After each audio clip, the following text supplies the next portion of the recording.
Everybody lift your hands if you know that Jesus is worthy.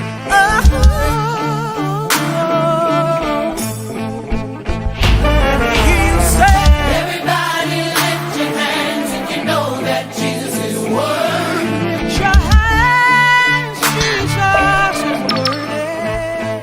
Open up, let's give. Open up and give praise. Let's do it in a hurry.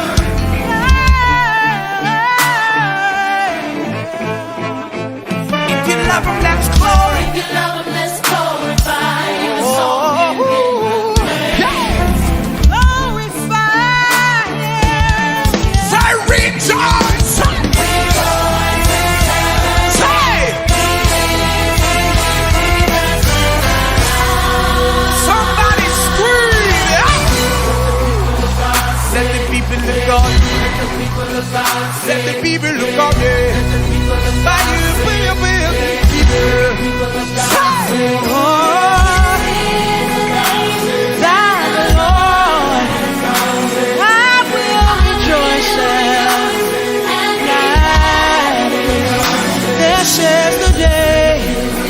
this is the day that the Lord has made. Somebody say, let the praise begin. Are you ready? Yeah. Are you ready? Are you ready? For the truth and burn of the enemy are utterly destroyed. Praise and praise and praise. Are you ready? Yeah. Are you ready? Are you ready? Yeah. For the chains that bind the enemy. Yes, yes, yes, yes, yes, yes, praise him. Come on, raise up, raise up, sing it up, raise up, sing your praise, 'cause he's here right now. You gotta do it, but you need to know it's victory. Sing your praise, I said, where is it, y'all? Where is it, y'all? He's here. Say, Lord,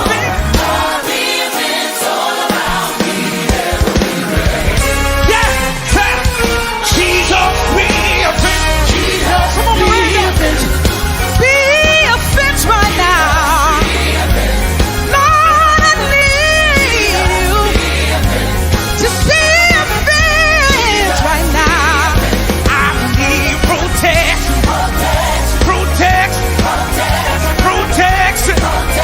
all along the way. My family, my children, and my mother, all along the way. Where? All along the way.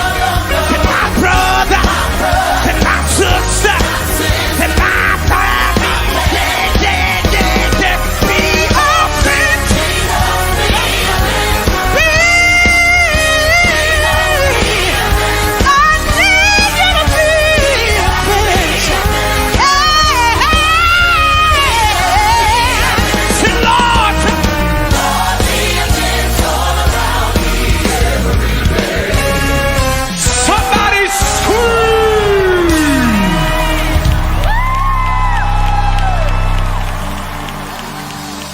When the Spirit of the Lord comes upon my heart, I will dance like David danced.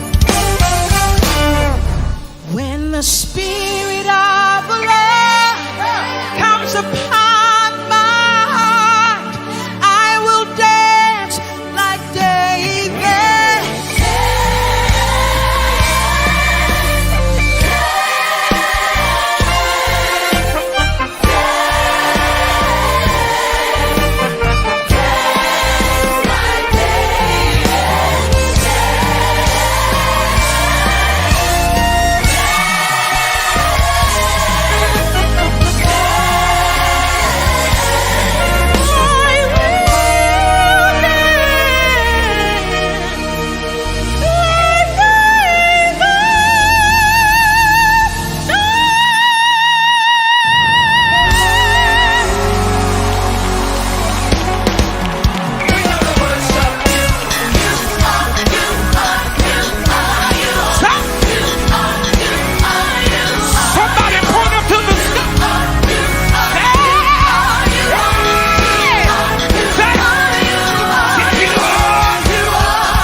against me shall prosper. Oh, it won't work. Say no weapon formed against me shall prosper. Oh, it won't work. For I won't be afraid of the arrows by day from the hand of my enemy. I will stand my ground with the Lord on my side. For the snare they have set will not succeed.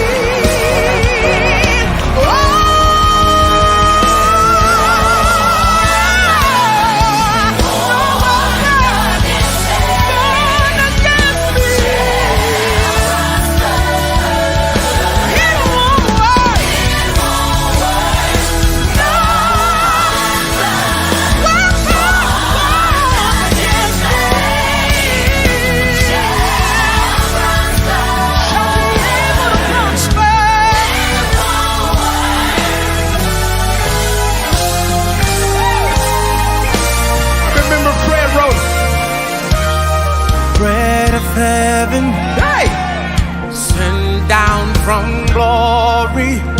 Yes, sir. Oh, man, things that you are on earth, a holy king, a carpenter. Say, you are the lid. Come on, you say, awesome ruler. Awesome ruler. Gentle redeemer, gentle redeemer. Come on, you declare God is with us. Living true. What a friend that's had. That's everybody as well. Call him to Jesus, Jesus. That's what we call you. That's what we call you. The name of God.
So let's get to work because there is a word from the Lord. Amen.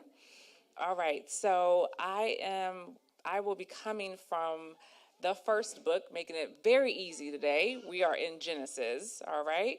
So we are in Genesis chapter 50, verse 20. All right. Just one verse in the first book of the Bible. All right, Genesis chapter 50, verse 20. And I'm reading, I'm going to be reading from the Good News translation today. All right. And it reads, "You plotted evil against me, but God turned it into good in order to preserve the lives of many people who are alive today because of what happened." All right.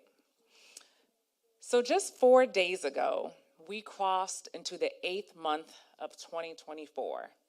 Hey, August, hey. I don't know about you, but it feels like we just welcomed 2024. And now, honestly, once September comes around, it'll be time to say goodbye to 2024. And 2024 has been a very interesting year. We say that a lot about most years, but there's something about this one, about 2024, that's felt oddly familiar. It's as if life is saying, have fun, but I'm going to remind you, not too much fun. So to put it plainly, 2024 is giving 2020 energy. I say that because, one, COVID has spiked again, significantly. There's a new variant that's in our midst, and based on historical data, a new one is brewing that will be on its way to us in a few months, I'm sure. Merry Christmas. The political race includes the same Republican candidate that was running just 4 years ago. He's up to bat yet again. And this presidential race has not only become a historical one, but the importance of voting has taken over all of our communication channels, just like in 2020. The public executions that the police are brazenly committing against our Black brothers and sisters is sickening, and it's also very scary. George Floyd and the others weren't enough in 2020. We've now added Sonia Massey and others to the growing list. And then there are the deaths. The people that have been leaving the earth this year has been mind-blowing. In 2020, a big part of that was because of COVID. But 2024, I don't know, it's been for so many other reasons. And it's been so many people. I don't know if it's more than any other year, but in this year, it feels like it. So why is 2024 seemingly mirroring 2020? Honestly, I don't know, and I don't have the answer to that question. But what I do know is that there is something there, because there's so many of us, so many people that I've interacted with and talked with this year. There's something that we're all experiencing. Many of us are having this shared experience, and that while it may look different from each of our perspectives and our lives, the common experience is the same. It comes in many different sizes, shapes, intensities, packages, times. It has bonded us, and it has also broken us. It is pain. So I'm talking about pain. Pain has been so prevalent this year amongst so many people. You have public pain. That's the one that everyone can see, and that's the one that everyone knows about. You have personal pain, and that's the one you and only close family and friends know. And then we have private pain, and that's the pain that only you and God know. So sure, we are bonded through a lot of different other avenues and shared things, but it's something about pain that bonds us quicker than anything else. Like if you think about it, nothing bonds women quicker than a no-good man. Nothing bonds men more than a nagging woman.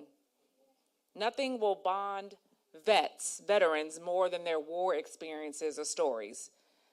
Nothing bonds moms more than the 4th trimester. Nothing bonds colleagues more than a micromanager.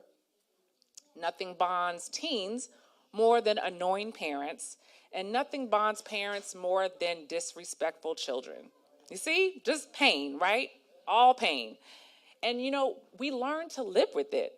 We get to the point where we almost expect it. And for some of us, we stay in it. But that's why I'm here today, y'all. I'm here to tell you, to remind you that we cannot stay in that pain. Now, you can sit in it for a little while, but you can't stay in it. You can cry about it for some time, but you can't stay in it. You can be angry about it, but you can't stay in it. You can be frustrated over it, but you can't stay in it. I want you to acknowledge the pain, feel the pain, deal with it, but then also know that it's time to turn that pain into power. And so that's what we're going to talk through a little bit today. Renewing pain into power. Can y'all say that with me? Renewing pain into power.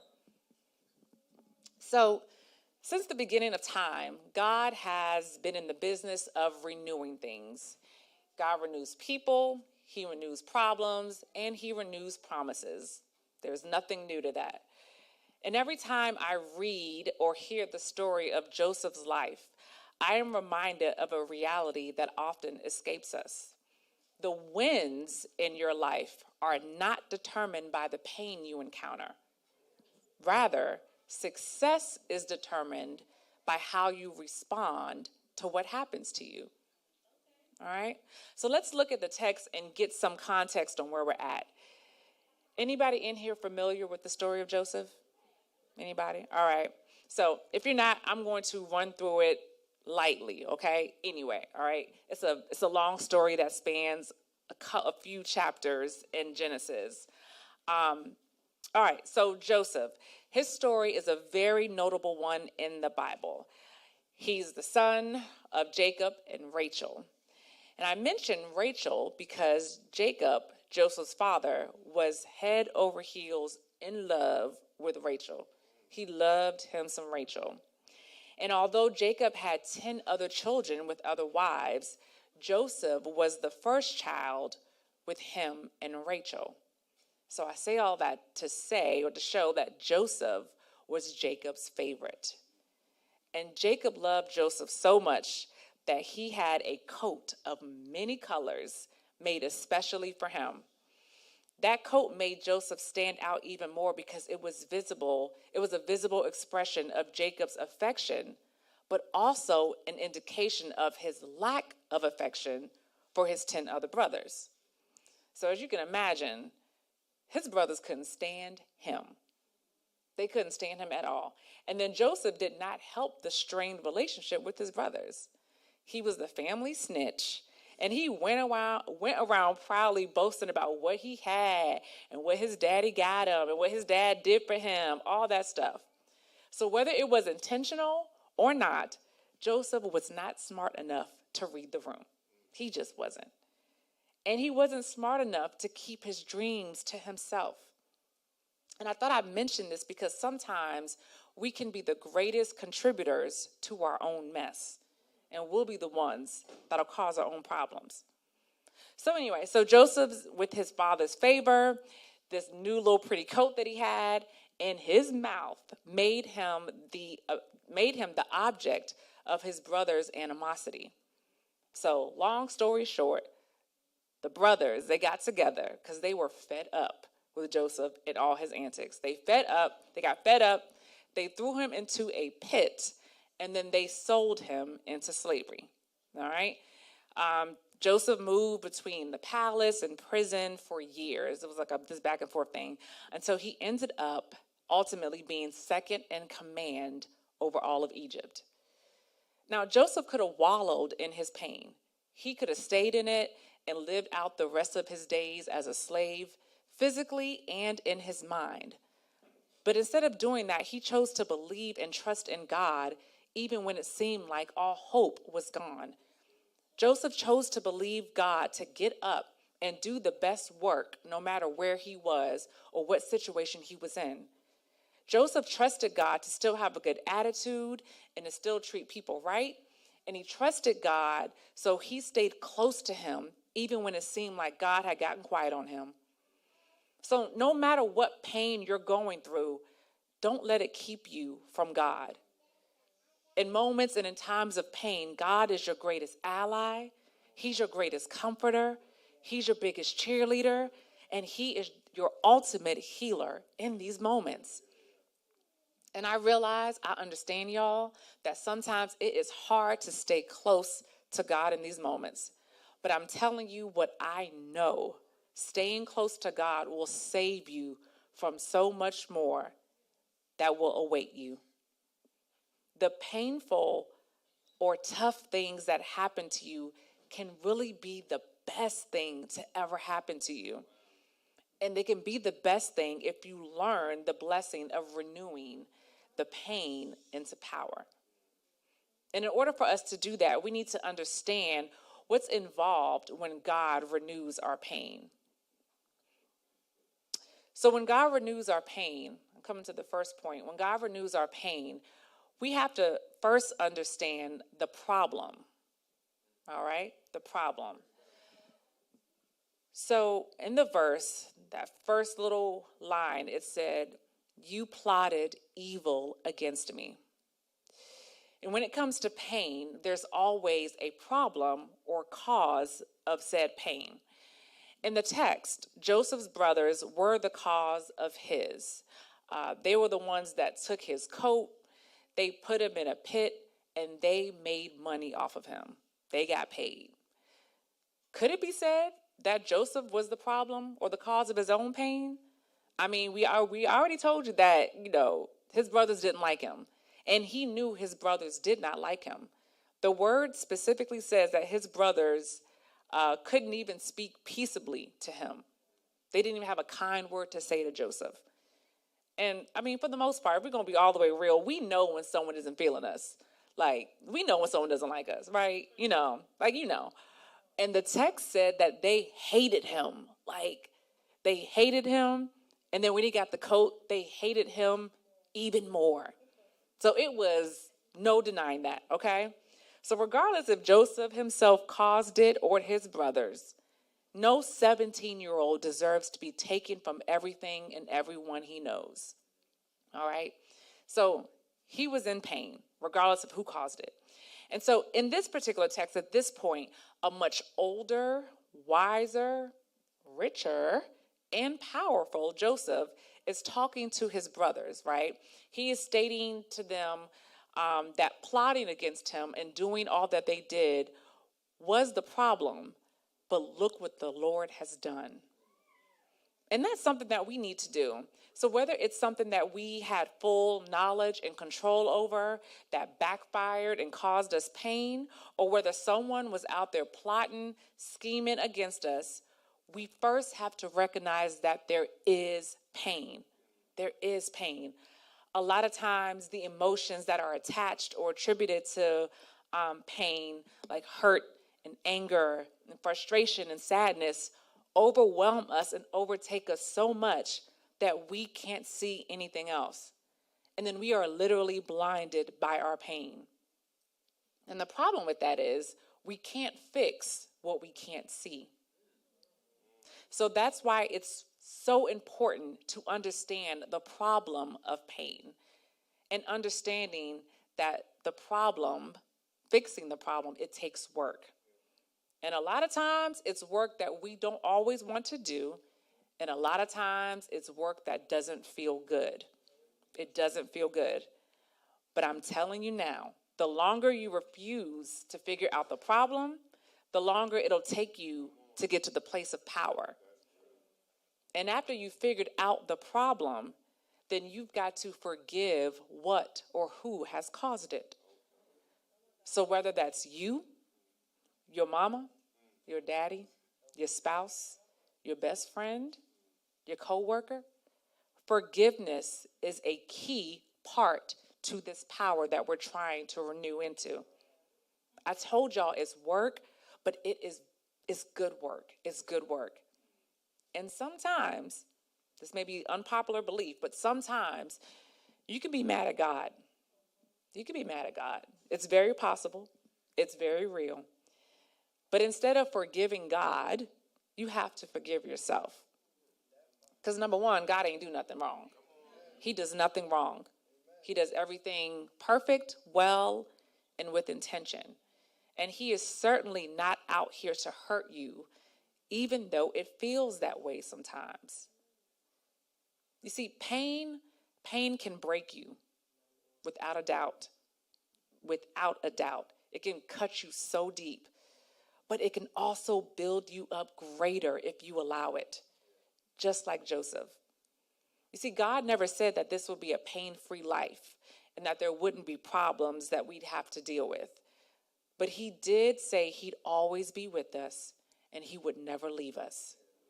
So let Joseph serve as a reminder for us today that it's all in how you respond to pain that will allow God to renew it for you and turn it into power. All right? So when God renews your pain, our pain, we first have to understand and know that there's a problem that we have to identify.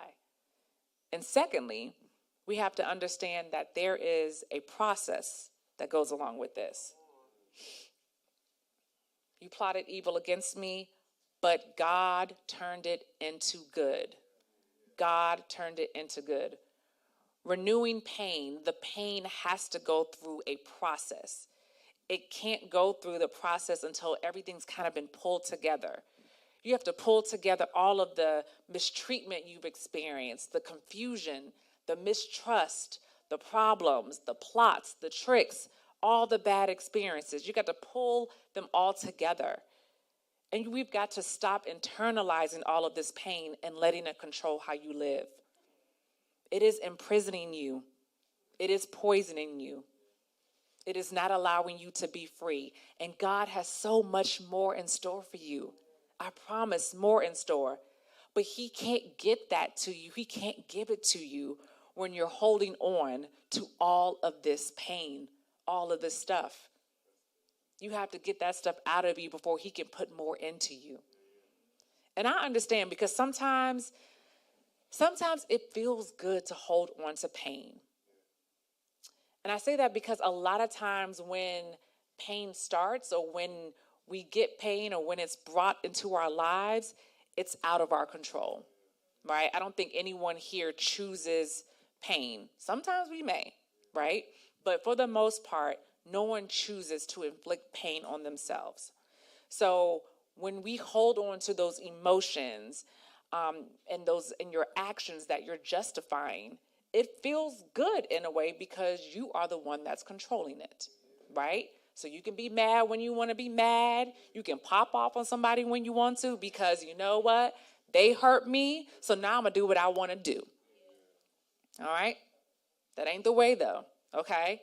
So Joseph, he had a lot of quiet time, a lot. And if you have to go back and read the scriptures, because I didn't go through his whole story, but he had a lot of time to deal with his pain. He was in prison, in jail for a lot of years.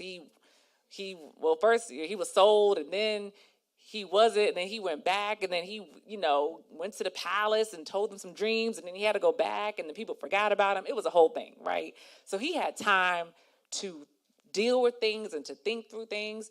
He went through the process. But also, while he went through the process, he worked. He worked. He didn't just sit around and think about it. He worked. Now, I know he didn't have that much of a choice because he was a slave, but he did keep busy, right? He kept busy. And he started to use some of that energy and put it into something good. He put it into himself and building himself, building his reputation, all of that stuff.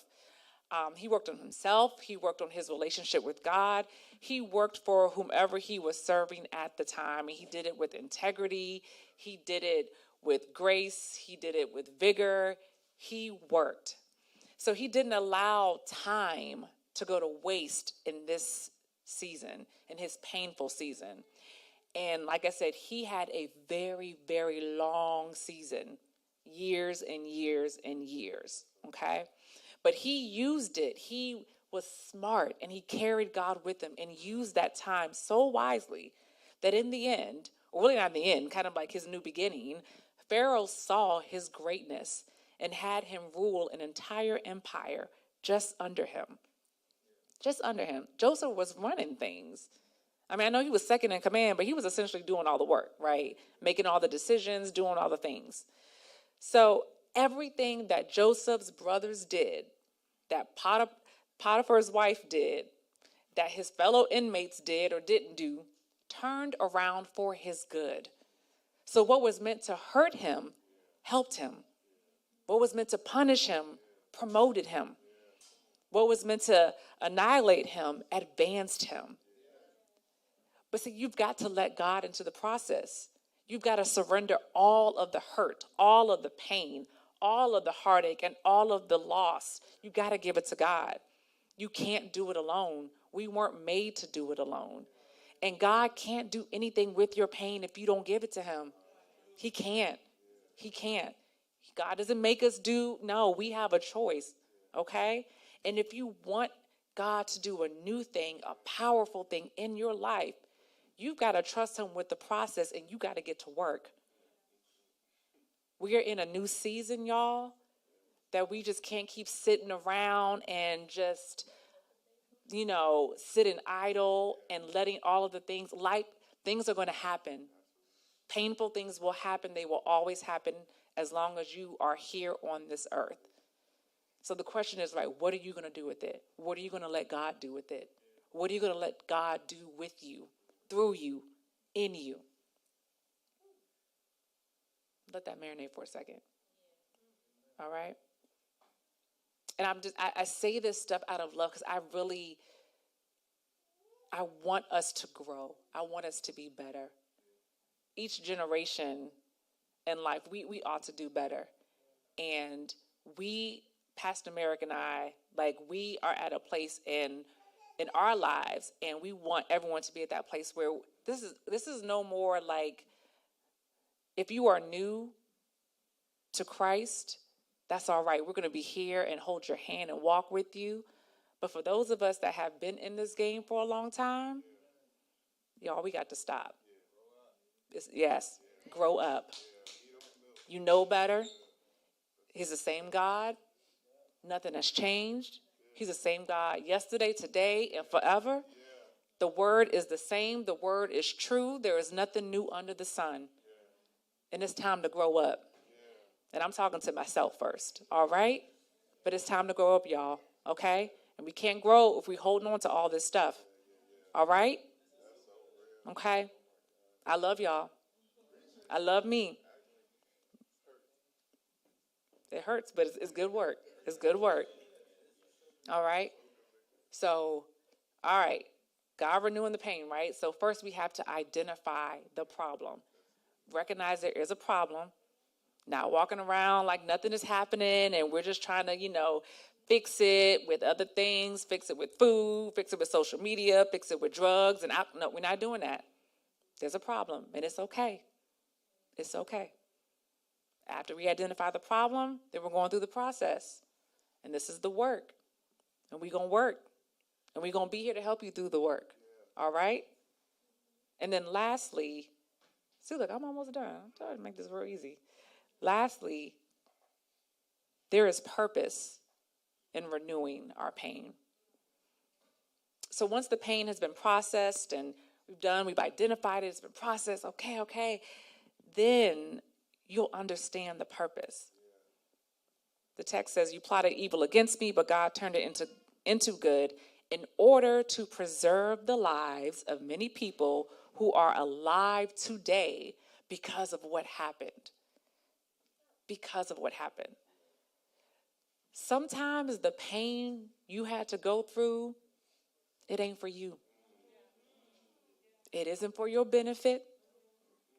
It isn't because God had nothing else to do and wanted to come pick on you. But it is for the benefit and the blessing of others. If Joseph had not been thrown in a pit, if he had not been sold into slavery, if he had not been thrown out of Potiphar's house, stayed in prison, he never would have been promoted. And if he had never been promoted, he never would have been able to save those people in Egypt from going hungry in their season of famine. Joseph was able to ensure that everybody was fed for years. For years. Because he stayed close to God. He listened to God. He was obedient. And that was his purpose. I hate to break it to you, but sometimes you're going to have to be hurt so that you can help somebody else.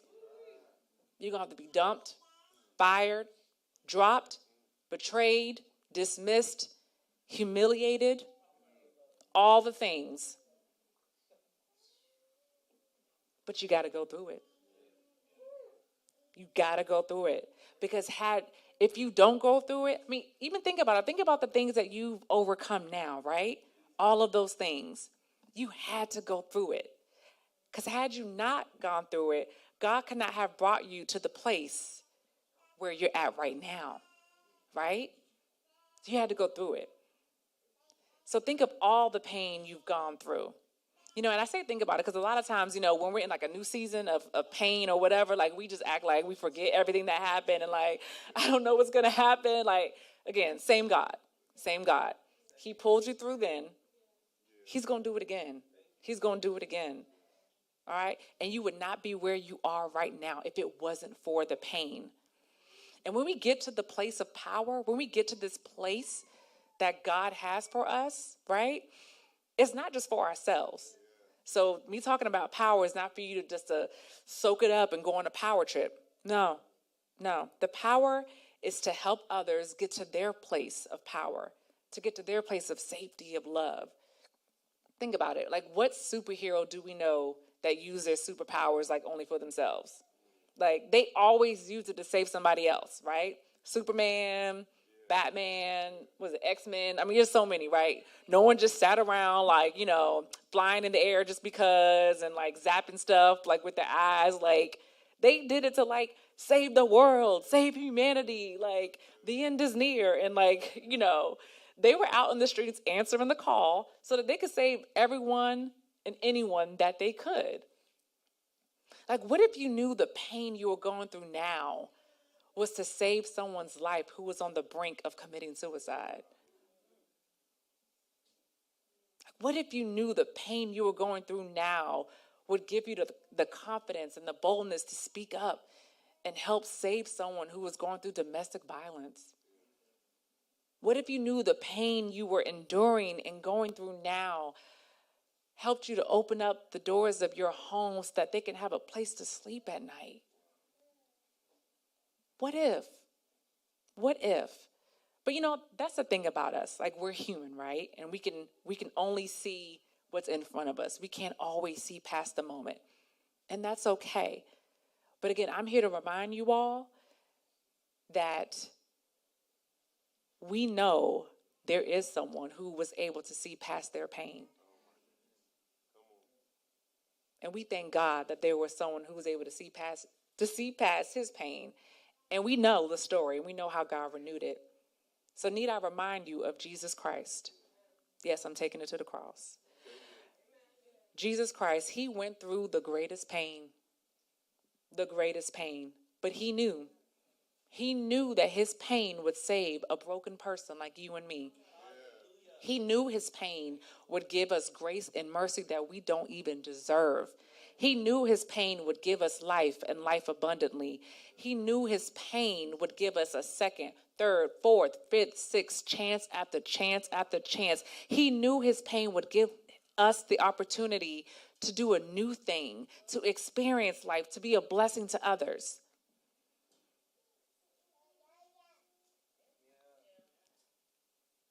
I'm done, y'all. I told you I keep it really short, but I just wanted to let y'all know that, again, God is doing a new thing. 8 is the number of new beginnings. And so how I started, I said we're in the 8th month of this year. And so it's never too late for a fresh start. It's never too late to start over again, to renew, to give it over to God.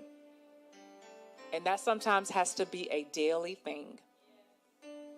And if you out here living this life, we all in the same world, you have to do it daily. Renewal. But let God renew this pain into power. He'll do it if you let him. And watch him do extraordinary things in your life. And then you could very well be the blessing that I need, that Pastor Merrick needs, that someone else needs.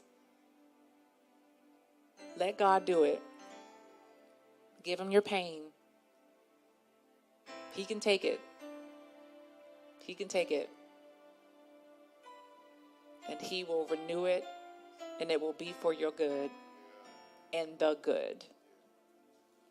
Amen. Amen.